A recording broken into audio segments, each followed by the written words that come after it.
یہ جو آج فیصلہ آیا ہے 63A سے متعلق جو قلعدم قرار دیا گیا ہے، پہلے والا فیصلہ یہ درست کیا ہے؟ میری دانش میں تو پہلا فیصلہ درست تھا، اور پاکستان کی کنڈیشنز کو پیش نظر رکھتے ہوئے وہ ہر لحاظ سے ایک بہت اچھا فیصلہ تھا اور بہت اچھی ایک امپروومنٹ تھی پاکستان کی سوشو پولیٹیکو اور لیگل سسٹم کے اندر۔ میں چاہوں گی یہی سوال میں اشرف صاحب سے بھی کروں۔ اشرف صاحب، آج سینیٹر علی ظفر نے بھی کہا کہ یہ جو کرنے جا رہے ہیں یہ تو کھلم کھلا ہارس ٹریڈنگ کے مترادف ہے، آپ اتفاق کرتے ہیں اس سے؟ صد احترام احمد اویس صاحب کی میں نے بات سنی، انہوں نے ملک کے حالات کی بات کی کہ ملک کے حالات کے مطابق وہ فیصلہ درست ہے۔ معافی چاہتا ہوں، فیصلے حالات کو دیکھ کے نہیں، فیصلہ جو ہے وہ قانون اور آئین کے مطابق ہونا چاہیے، حالات کے ساتھ کوئی تعلق نہیں ہے۔ دوسرا، علی ظفر صاحب کو بھی میں سن چکا ہوں، علی ظفر صاحب نے جو فرمایا اس سے بھی میں ڈس ایگری کروں گا۔ بس اور آئین کے مطابق جو چیز ہے اسی کو سامنے ہونا چاہیے، نہ اس میں کوئی اضافہ ہونا چاہیے نہ اس میں کوئی کمی ہونی چاہیے۔ 63A کا جو آیا آپ دیکھیں، اس کا مطلب ہے کہ وہ ایک اضافی چیز آئی، یہ آئی اس لیے تاکہ جو ہارس ٹریڈنگ کی جو لعنت ہے، جو کرپشن جس کی احمد اویس صاحب نے اس کو مد نظر رکھتے ہوئے ماضی کے تمام جو تجربات ہیں شامل اس کو سامنے رکھتے ہوئے 63A کو لانا گیا۔ اس کے اوپر بہت لے ہوئی، ججمنٹ بھی آیا سپریم کورٹ سے، جس میں انہوں نے کہا کہ یہ بہت ہی اچھا اقدام ہے جس کی وجہ سے آزادی رائے بندی نہیں ہے، اور اگر کوئی ہارس ٹریڈنگ کا مرتکب ہوتا ہے تو اس کے لیے سزا بھی ہے۔ اب یہ ہوتا کیا ہے؟ میرے خیال ہے سمجھ کہ ہارس ٹریڈنگ کا جو سارا سلسلہ چلا یہ تو ہمارے ملک میں نہیں ہے، یہ تو اصطلاح باہر سے آئی ہے، اس وقت ہوتا ہے جب آپ ذاتی مفاد کو سامنے رکھتے ہوئے اپنا جو پارٹی کا چھوڑ کے دوسری پارٹی کے ساتھ شامل ہو جاتے ہیں۔ باہر اس طرح یہ ممکن ہے، کر سکتے ہیں، لیکن آپ کے ملک میں اس کے اوپر یہ لگا دی گئی کہ آپ کو یہ کہا گیا کہ آپ اگر اپنی پارٹی کی جو مینڈیٹ ہے اس سے منحرف ہو کر دوسری کوئی ووٹنگ، جس کی تفصیل میں جانا شاید ضروری نہیں ہے، میں جائیں تو پھر آپ جو ہے اپنی سیٹ کھو بیٹھیں گے۔ تو وہ کب ہوگا؟ جب آپ ووٹ دیں گے۔ یہاں پہ کیا کہا انہوں نے کہ آلدو لکھا نہیں ہوا، انہوں نے کہا ہماری تشریح یہ ہے کہ آپ ووٹ اگر دیں گے تو نہیں ہوگا۔ تو یہ تو بڑی عجیب بات ہو گئی کہ آپ جو ہے اپنی سیٹ تو کھو بیٹھیں گے اگر آپ نے دوسری طرف گیا، اور وہ تو کون، مجھے بتائیے کون پھر ووٹ دے گا جس کا ووٹ ہی شمار نہیں ہونا؟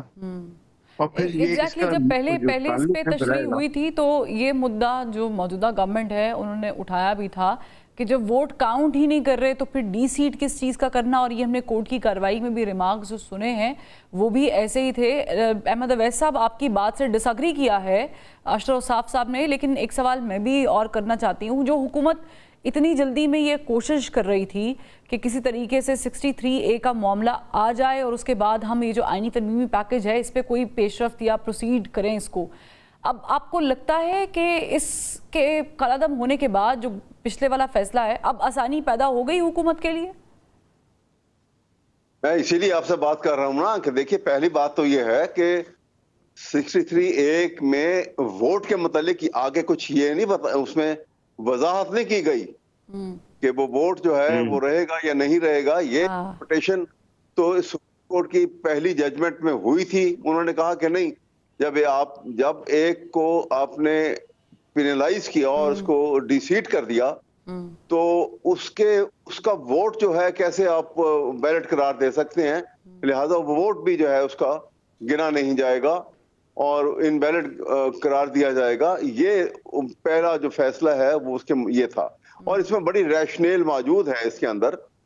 अब यहाँ पर देखिए, मैं इसीलिए आपसे बात कर रहा हूँ कि जिस तेजी के साथ ये सब कुछ हुआ है घंटों में और दिनों में, और वेट किया गया क्योंकि पहले उस वक्त वो कामयाबी ना हुई उनको जो अमेंडमेंट का मसवदा था उसको पास करवाने के लिए। तो ये एकदम से ऑर्डिनेंस आया, ऑर्डिनेंस के बाद ये कमेटी बनी, कमेटी ने फौरन ये सारा सिलसिला किया। तो मेरा कहने का मकसद ये है कि देखें, हमारे ये फैसला जो है ये कॉन्स्टिट्यूशन की इंटरप्रिटेशन तो जो है दोनों तरफ इंटरप्रिटेशन ही है। पहले भी इंटरप्रिटेशन ऑफ कॉन्स्टिट्यूशन थी, कोई रीराइटिंग नहीं थी वो। अच्छा, जज ने और तो ये जो अभी हुआ ये भी फिर रीराइटिंग नहीं होगी कंसीडर्ड?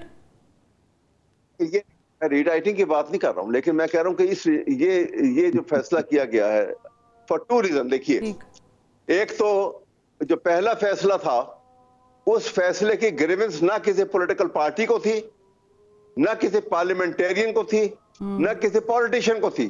ठीक, ये तो हकीकत है। क्योंकि अगर किसी को ग्रीवेंस होती तो पहले फैसले के बाद रिव्यू पिटीशन किसी पॉलिटिकल पार्टी की तरफ से आती, किसी पॉलिटिशियन की तरफ से आती या किसी पार्लियामेंटेरियन की तरफ से आती। नहीं आई। एक जो है वो वहां पे रिव्यू पिटीशन जो आई, वो review petition Supreme Court bar association की तरफ से थी and that too was time board.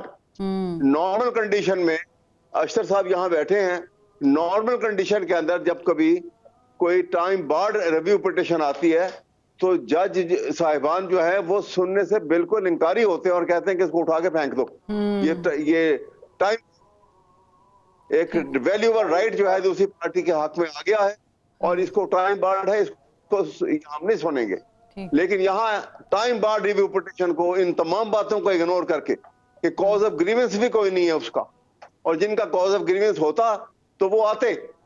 ठीक है, चले ये बड़ा अच्छा पॉइंट आपने उठाया। मतलब वैसा अशरफ असाफ साहब भी इसका जवाब भी देंगे क्योंकि आपने उनको डायरेक्ट पूछा भी है। लेकिन अशरफ असाफ साहब, रीराइटिंग का जिक्र किया है मतलब वैसा साहब ने कि पिछली भी तशरीह रीराइटिंग नहीं थी, तो मैंने उनसे पूछा कि क्या अब वाली रीराइटिंग कंसिडर की जाएगी। तो मुझे आप दोनों बता दें कि अगर पिछली रीराइटिंग नहीं थी तो क्या ये रीराइटिंग है, अगर ये भी रीराइटिंग नहीं है तो फिर हम इतना अरसा पिछली वाली को रीराइटिंग क्यों कहते रहे? अहमद अवैस साहब ने खुद मैंने सुनी और अब ये रिकॉर्ड पे बात है कि वो आइन में लिखा हुआ नहीं था जो उन्होंने पढ़ा।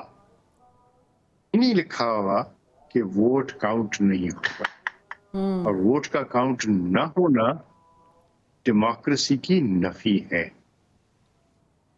जो है उसकी बुनियाद डेमोक्रेसी पे है, पार्लियामेंट्री डेमोक्रेसी पे है। और पार्लियामेंट्री डेमोक्रेसी में every government has a vote regardless of what party he belongs to, और उसको उस वोट को एक्सरसाइज करने का हक है। ये हक आप उसे ले नहीं सकते। ये बुनियादी हक है इजहार राय करने का, बुनियादी हक है फ्रेंचाइज का, बुनियादी हक है जस्टिस में, और बुनियादी हक है आर्टिकल 17 का।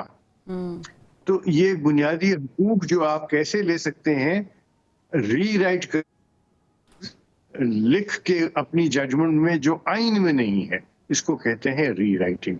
अब जो जजमेंट आया है और जो अब उसको पढ़ेंगे लगेगा और पता चलेगा, क्योंकि मैं इसमें पहले वाले केस में मैं खुद केस मैंने आर्ग्यू किया था और आर्ग्यू यही किया था कि आप इसको जो आप करने चल रहे हैं वो रीराइटिंग ऑफ द कॉन्स्टिट्यूशन है। ये मेरे अल्फाज थे वहां पे कोर्ट के अंदर, ये मैंने लिख के दिया हुआ है। तो वो करेक्शन है of an error which was floating on the record. जहां तक लिमिटेशन की बात है, याद रखिए, और उन्होंने खुद अवैस साहब ने ये बात की کہ کوئی رائٹ اکرو کر گیا ہوا ہے کسی کو تو پھر اس کے رائٹ کو مجروح نہیں کرتے اگر لمیٹیشن. یہاں کسی کا رائٹ اکرو نہیں ہوا بلکہ بہت سارے رائٹس ہو گئے, اس رانگ کو رائٹ کیا گیا ہے. میں اس کو اس نظر سے دیکھتا ہوں. ٹھیک ہے, اس میں ایک اور سوال بھی ہے. ایک منٹ, جی پلیز. کہ بار ایسوسیشنز ہی ٹارچ بیرر ہیں